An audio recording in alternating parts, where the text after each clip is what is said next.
సురేఖ. సురేఖ ఎవరిది? ఎవరితో ఒకటి ఎక్కడో ఉండే ఉంటది. నీలా జెలసీ ఫీల్ అవుతా.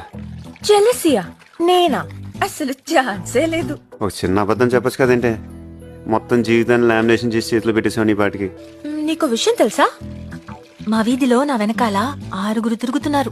టేస్ట్ లేని అదాలని. ఒక్కొక్కడు ఒక్కొక్క యోగి వేమన్ అయిపోతాడని చెప్పాలి అందరికి. నీకొక షాకింగ్ న్యూస్ చెప్పనా? దీన్ని కూడా జెలసీ అంటారు. తక్కువదేం కాదు ఇది. దేన్ని దీన్నే దేన్ని దేన్ని దీన్నే దీన్నే దీన్నే మా తాత దగ్గర కూడా మా మామ ఇలానే వయ్యారాలు తిరిగి ఉంటది. మా ముత్తాత దగ్గర అలా ఆడు కూడా ఇలానే చేసి ఉంటది. బేసిక్ గా మీకు అబ్బాయిలంటే ఇష్టమే. పచ్చిగా చెప్పాలంటే కసి. వచ్చేసినాయి మీకు మంచి రోజులు వచ్చేసినాయి. ఏదైనా డైరెక్ట్ గా అడిగటానికి డైరెక్ట్ గా తీసేసుకోవడానికి. ఈ మాటలకి చచ్చేది. డౌట్ లేదే. ముహూర్తాలు పెట్టే కన్నారు నేను. ఇక పెట్టేస్తా. మధ్యలో పెట్టేస్తే మహాపాపం. నో. సురేఖ